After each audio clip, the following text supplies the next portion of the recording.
Welcome to another episode of... Do we ever come up with a name for this thing?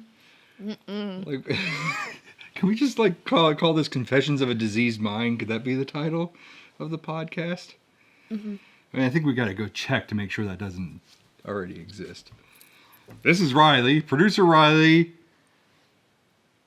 Paul, the all-knowing, I guess. I don't know, and Stan Lee. We can't forget Stan Lee. I think he should just be a regular on the podcast. People that watch it would be like, "Oh, Stan Lee's here," and people that listen to it like would never even know. I'm afraid something's going to happen. If you made it through the last podcast, it was a train wreck. you came out alive. You put two people in charge that are like, "Ooh, a shiny thing," and then talked about the hippopotamus they saw last week. That is what you get. But much like a Band-Aid, we ripped that off really quick and screamed really loud. I think I have a solution to this so that we don't spend time talking about eggs, ants, and... I'm going to go to topic generator, and I'm going to generate a topic for us to talk about for this first half. Okay. Generate random topic. What is the hardest what is the hardest spork to excel in? Let me try that again. What is the hardest sport to excel in? Honestly, probably football. Football? Yeah, because if you make it past the, trauma, physical head trauma that you're gonna get, I don't know. You don't know? Yeah, I don't know. Everything, especially in this area, I don't know. I don't know what it's like outside of central Pennsylvania, but everything is focused on high school football, and high school football is the absolute... It's the thing, and people will get in fights for it. Parents will fight each other. Students will fight each other. All this other stuff over rivalries and everything else. And once they're done with high school, they just move on with their life. But there's such a minuscule percentage to go to the NFL, and even if you make it to the NFL, it's even still even minuscule point of that. I mean, I guess maybe around here is because there's college football, so I think there may be college ball, but after that, then what? Our school is so focused on football that they literally just raise the grades of football players just so that they can keep playing. I've heard that from other schools in the area. It's the same thing, that teachers will slip grades. So now we're gonna talk about a hot topic, a hot button here, right? Let's go to hot topic. I want to go to hot topic. Yeah, me too. If they're open. Where we live here, Penn State's a big deal. Pittsburgh's a big deal. Mm-hmm. Notre Dame, which isn't in our state, but Notre Dame is a big deal. The Pac-10 football teams are a big deal. I almost feel like high school football almost eclipses that around here to a weird degree. Mm-hmm. I rambled through your answer, and I didn't even really come up with an answer of my own. What's the hardest to excel at? I mean, I guess what do they mean by excel? Yeah. Does that mean a weird thing? Does that mean is it a hard thing to play? Is it a hard thing to learn? If I want to take up the sport of professional chess, is that hard to excel in because you got to learn how to play? You move all the chess pieces. Mm-hmm. Wrestling. When I was in high school, wrestling was a thing. I mean, football was a big deal too, but it was wrestling was the next thing. Mm-hmm. And I did wrestling for a year. Only because I was way into WWF. We didn't have the internet then, so most of the stuff that you had, you were limited to what the magazines tell you or what the newspapers tell you or whatever else. And most of them said, "Oh, well, you pick up wrestling in high school, that will teach you the fundamentals, because Roman Greco wrestling is not the same as WWE wrestling, but there are some fundamentals in that." You missed a spot. There's one there too. There's some fundamentals that not that one. Thank you. No, that might be stuck to the tablecloth. Anyway, there's some fundamentals that you need to know as far as wrestling goes, and then you kind of go to, I don't even know what they call them, but I'm kind of glad that I got that out of my head that I didn't want to be a wrestler, a professional wrestler. Yeah. Because I grew up in the days of Hulk Hogan and Randy Macho Man Savage and Ultimate Warrior. And had I, just say on the best case scenario, if I would have made it in, I would have been there during the Attitude Era. That was when the people were breaking each other's necks. They were wrestling on thumbtacks. They were eating glass bulbs and stuff. I would have lasted long. You would have been dead. And I had a friend. He was on WWE Tough Enough, and I worked with him. And he basically said it was it's hard too. You gotta impress the promoters and all this other stuff. So it's a tough thing. And if a promoter tells you you're going to eat a fluorescent bulb, you're going to eat a fluorescent bulb. There's no way around it. If you want a paycheck, you're going to do this thing. Mm-hmm. So I'm gonna go with the road to being a professional wrestler. That's going to be my thing. So do you think I should get another topic? You think I'd try another topic? Mm-hmm. It was kind of funny that the sports topic came on, and we're in our sports theme. We have our bobbleheads out. I have Stan Lee here to hang out with. I want a director's chair. Do you think I can get us like a really small director's chair? And Stan Lee can be sitting in the director's chair in all these shots from here on out. There's like a Barbie director set. You think you could get that and like steal the chair? Sold. I would totally get that. I have no shame. There's a reason why I don't do. Can rip her head There's off. a reason why I failed at wrestling. I gotta tell you one thing. When you're practicing your moves and stuff like that, they really hate it when you do backflips and cartwheels and do all the stuff that they would do in professional wrestling. It's like, no, don't do that, won't do that. And I always because I laughed because I would be wrestling against people that took this seriously, and I'm not serious enough for this, and I go and I do a backflip and stuff, and they would be like, why would you do that? Why would you do that? I'm like, well, is it illegal? I'm like, no, it's not illegal. And they go, and I said, all right, fine. And then they go and get me in a hole, and I do a backflip, and I get out of the hole and I'm able to counter. I said, that's why I would do it. Like, oh, okay, that's great. Do it again. And I go do it again, and they would follow up, follow it up, knock me down to the ground, pretty much make me eat mat. And they're like, that's why you don't do it. Mm-hmm. But I also wrestled with a bunch of bullies. I had jeans that had holes in them, and they ripped them right off, and I had to walk home in the snow with basically no pants on. Therapy. All right, the next topic. Nope, not answering that one. What was it? What is the most embarrassing piece of clothing you own? I don't know if I want to talk this with you. I don't think I want to know this. Well, I don't own embarrassing clothing because I don't like wearing things that are... The most embarrassing piece of clothing I have is a crop top. Yeah, I don't know. I don't own embarrassing clothing. I don't think I can answer that anyway. I don't think there's anything I can...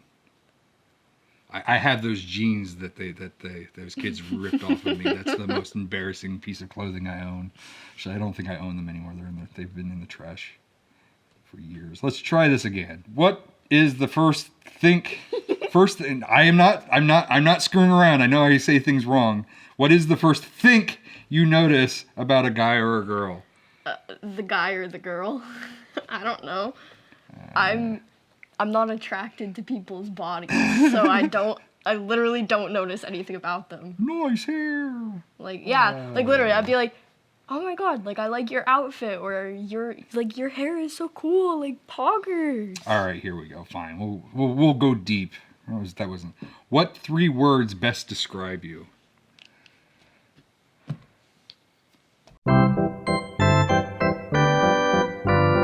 Deep thoughts. Do I have to play some music? Do I have to hum along? I don't know. I don't know who I am. I don't know. Who are you? Who are you? Do. I don't know. Hard pass. I'm gonna take I pass. don't know. That's 3. Yeah, I don't know. I don't know. Bitch, you do it. No, what? I don't know what 3. What words? Insane. Creative. Argue with me on that. I'll go first, so that way then you can go. Insane, creative.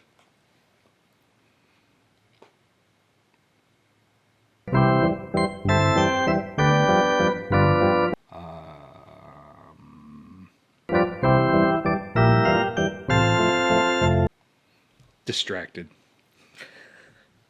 Nailed it. Perfect. Nailed it. Perfect. Now what's yours? Don't say ditto. And don't rearrange them. Because I don't even know what 3 I just said. So.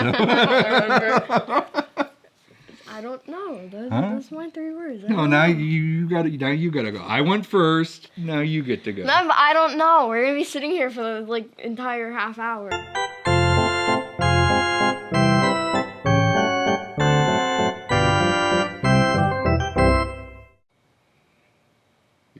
You're short. I am not short. Redhead. That's 2 words. Now if you spell it with no space. Redhead. And mailman child, also 1 word.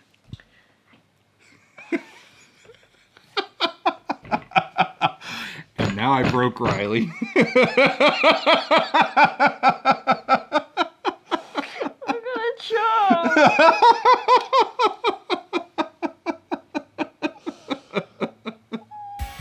And we'll be back after this break.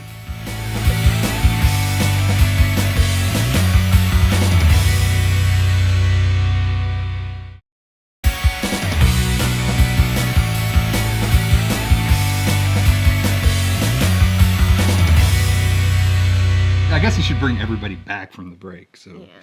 welcome back. I mean, it may not have been a long break. It might have just faded to black and came back. We're back right where we belong. So Rylie hard passes on those 3 words. Yeah. Disappointed. Disappointment. Irritated. Really? What? What are some good and bad things about the educational system in your country? Hey! Is this anything you want to talk about? I don't know if Not really. No, I forget that. What is the best and worst things about the marketplace where you get your apps? Sponsored by the App Store. Next. Where's the most relaxing place you have been? There we go. I feel like most people would say the beach here. The beach here? The beach here? As Not in the here. beach here? Not here, but like in this moment. In this moment. Well, In this what moment, what most would people you say? would probably say the beach, but I don't like the beach. beach, so I'm not gonna say that. All right. Cookies. Well, I have a really bad memory. I was yelled at my guidance counselor in middle school for doing that. Doing what? You see my teeth open the package. Why? I have a really bad memory, and all of these questions require having a memory the memory I don't Deep have. thoughts. Literally. Deep thoughts. I can't even remember what we just talked about. Deep thoughts. I would say that probably the most relaxing place that I've been is probably like going to like Six Flags with all of us. I don't know if I'd call a theme park relaxing. It depends on what you call relaxing and what I call relaxing. Yeah. I don't really like sitting on the beach either, so I wouldn't really call that. The only reason that I don't like the beach is because I don't like sand. Mm-hmm. It gets everywhere. All right, Anakin. And then it's just like... It's so coarse and it gets everywhere. And then it's just there. And then like 5 years later, you're still finding sand. You're like... Yeah, Look. like, hey, remember when we went to the beach? Rehoboth! No. I don't know. I like cities and I like forests. Most of the times that we go to the cities, like when we would go there for like Comic-Con and stuff like that, like it always drove me nuts. We're like when we went to Atlanta, and it was like, you know, we had to go to the Comic-Con to shoot. And I'm already stressed out because we have to get into the building. Then we have to shoot. I was scheduled to Not to mention the parking before you even do any of that. Yeah, driving to get there. Getting into the hotel. And then, you know, people were scheduling me to do interviews, so we had to go do interviews and everything. So we had to be at places at certain times. And it was stressful because it's like you have all that. Like that is a thing on its own to do. and then the party that we're with is like, oh, well, we have to also go to the aquarium. We also have to go do this thing. We also have to go do touristy stuff. And every trip that we would try to schedule was like, oh, well, we have to find a beach on the way back, and we have to do this thing, and we have to do that thing. And it's like, I'd rather just focus on that thing. I mean, I could list conventions. I mean, even some that we shot at. When they're not as stressful, when we're just kind of there and hanging out, especially conventions, if we had a hotel and we were there multiple days and we're kind of just there for ourselves, it can be that we were doing some production, but it doesn't have to be that kind of production. I mean, those could be relaxing as well. I mean, I wouldn't argue that. Not the ones where we got a pile 50 million things. Oh my god. We both opened our... Yeah, and then we're too busy talking because now I have...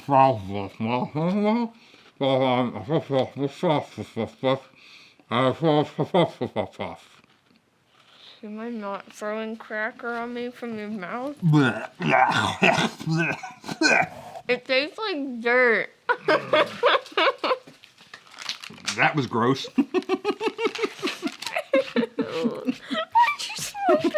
Me. I was just freaking breathing cracker on you, and you're like, oh no! That was a gross cracker. Yeah. Let us not endorse shortbread crackers from Lobo brand that unless you're was sold at Ollie's for 99 cents and probably have been sitting on a shelf since the 1960s. They said potting soil. Have you ever given a presentation in front of a large group of people, and how did it go? I think does this classify? Well, technically no one's watching yet. Yeah, well, yeah, because it's being recorded, but... I mean, I have done that. There's a thing called school. Yeah. Yeah, tell us more. That's the whole thing about the podcast is you gotta... Okay. Last year, when our French teacher was actually still at the school before they fired her...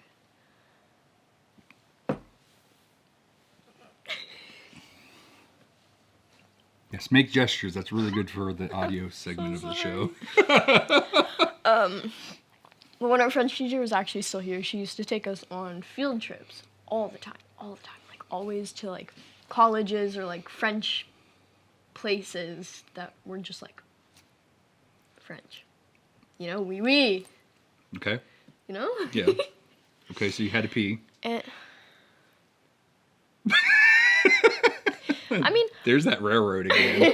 But we went to this one college. I don't remember what it was, which one it was, but it was one, and there was everyone was just in this not that big, but long room, and we were all just vibing and hanging out. This has nothing to do with the presentation so far. Okay. But then, there's cracker in my hair. I wonder why. Go. I can supply you with some No, more. I can just give you some of the cracker I just spit in my hand. No. Blech. Anyways, so they had these different stations that go around and do a whole bunch of different things in French. There was a card game, and there was singing, karaoke. And then there was this one where I forget what they were doing, but they were writing stuff down, and then they'd take turns going up there and just talking about whatever they wrote down but in French. Mm-hmm. So you had to do a presentation in French? French. So yeah. You didn't even have to do it in your native language. But there were a lot of people there, and we were just standing up there, and we were just Je mangeais des enfants, oui. Fromage d'enfant. You put cheese on the child. Je mangeais des enfants. Manger. I should know what manger means. Yeah, it's literally the most basic thing. See, I only had 2 years of I only had one. And I can the two things I can say is est-ce que je peux aller au WC and est-ce que je peux tailler mon crayon? May I go to the bathroom and may I sharpen my crayon? No. Or may I sharpen my pencil rather? Yeah. Or you could really fuck them up and say est-ce que je peux tailler mon stylo and may I sharpen my pen? But the only reason why I remember those is because of alley and tally. One is go to, and the other was sharpen. So if you flip it around, you go est-ce que je peux taller AVC? So may I sharpen the bathroom? And est-ce que je peux taller or aller mon crayon? I'm confusing myself in the middle of all this, but may I go to the pencil sharpener? And 1 year of Latin, which all I can say is puel excrementum monsilia. The girl shit in the tree. Only because I saw some movie where they found, that they knew what the word for shit, the Latin word for shit was excrementum and stuff like that. So I was like, oh, I'm going to take this back to class and I'm going to teach all my fellow classmates the excrementum. And then my teacher's like, yeah, now you have to use that in a sentence in complete Latin. And I was like, I did it. She wasn't happy with me. She wanted to kick me in the head. She probably wanted to knock my teeth down my throat, but I did it. But anyway, sorry. I completely railroaded your story to my bullshit. It's okay. I said I eat children. Eat children. You're not wrong. I've seen that happen. Mm-hmm. I snack on your kitten's ear and she hates me for it. I swear that cat thinks I actually eat her ears off. She probably does. Like, I have no ears. My beautiful ears. He ate them. Mine, and I thought I was going to get weirded out. I thought I was going to have a hard time. Was that at one of the conventions, I was actually asked to do a panel. And we did a photography panel and stuff. And I was like, oh, I'm going to have a problem. And stuff. That actually went pretty smoothly. There was no issues involved, and kind of considering that all the way up until that, like New York Comic Con and stuff like that, I'm directing like huge hordes of people, of cosplay people and stuff, and I'm yelling out commands and everything else. So it's like, and that means nothing to me. Mm-hmm. And I know that, I because people came up to me who are non-cosplayers, are just there to do the show, and said that they were attracted to see the scene because of my yelling. Mm-hmm. And it's just, I think it's just all the same. Where it's just like it doesn't really matter. I mean, once you're kind of in your focus, it doesn't really matter. And I think I was psyching myself out more so going up on stage than I was on stage. And honestly, there was only like maybe 5 people in the audience, so it wasn't like that there was a big turnout. The only other thing was that we weren't in a room; it was just in the middle of the floor, and like the shopping and all the other stuff was all. So people walking by could hear you, but it's nothing. Were you shaking really bad? I shake really bad anyway. I don't like it. That's just a thing. I like, I'm watching like the videos and I'm like holding stuff in the close up and I can see my hand shaking, and it's just it's just a thing I do. There's nothing I can do to fix that. So I remember one time at the art show when we were going up to get our cash money prizes. And I was shaking because I didn't want to walk it through and in front of all of these people just to like go up and get this little envelope and like have everyone looking at me. And then you did it, and then you came back and you were like shaking so bad. I was like, oh my God. Oh, that was, okay. That was when for the photography and stuff, for the art show. Yeah. But it's like, I think I just do that as a thing. We both shake. And half the time, I'm learning now because I'm also like being diabetic and stuff. Is like if I don't eat at a specific time, I'm even worse. So I'm always a behind the scenes person. Who's like, I don't want to memorize lines and stuff. I'm horrible at all that kind of stuff. You look at my stuff on the channel and the stuff that I am on there, we're winging it. Like Mr. Lobo does stuff. We just create the scripts on the spot because I'm just horrible at memorization when it comes to that kind of stuff.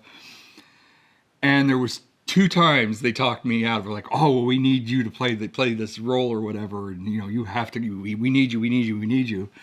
And the first time I did it, no matter what I did, it didn't matter. Every time I went on stage, I would recite my lines from the end of the scene back to the top of the scene, and everybody that shared the scene with me hated me for that. And I couldn't fix it no matter what. So it's like, she's like, every time, like, if we read along, you're doing like the last line all the way up to the top, to the front line. And I couldn't fix it no matter what. And then the other thing was my senior year, they taught me into being a musical, but they gave me a role that didn't have very much lines. And the role was kind of bizarre and weird. Mm-hmm. I would just improvise. And I actually loved doing that role because I could improvise. Like, the character allowed me to improvise. And the character danced at the end, the final scene, the last scene on the stage, the character dances off stage. And I fought them. I'm like, I'm not going to do this. I can't dance in front of everybody. I don't dance to begin with, and I'm not going to dance at all. And I think right up until the day of, like, I finally, because I'm like, oh, well, like, I get it. It's a soft spot towards the character, because the character was an old man and everything. And this is like, it took place in like the 1930s, I think. Or no, well, 1940s radio hour. So it took place in the 1940s. But the man that I was playing was from like the 20s. Mm-hmm. So it kind of meant a lot because, you know, he was betting, like, he was betting on horse races, and he was doing all this like sly and shady shit and stuff. And yeah, that was a soft spot for the character, because the character was kind of hard, and it was a soft spot for the character to do a dance at the end. And I finally caved and did the dance. I danced off stage. Of course, the sets are here, and they may have doors that open and close, but the sides are always open so that, you know, of course, actors can get in. Mm-hmm. I'd be, you know, there was a thing here with a door, and I would always be on stage. Matter of fact, pre-show, I would be on stage, and I'd be like placing bets and everything, because I had a desk on the opposite side, so I was always on stage the whole time. During intermission, I would still be on stage. You know, I was always on stage. But there was occasional times that I would get up. And I would get up. This one time I got up, put the newspaper under my arm, Al Bundy style, walked off stage like I was going off to the shitter. And then when I needed to get back on stage, instead of coming in the door, I went all the way around the back of the stage, came out through the other door on the other side of the stage, and walked back to my desk. And the one guy's like, he does a double take. He keeps looking, because he's like, wait, that's not right. Why is he doing that? People hated me when I did stuff like that. Now you see why I walked home with like no legs on my pants. And that looks like it's a good time to wrap this up. So if you like this, like it. If you really like this, share it with a friend.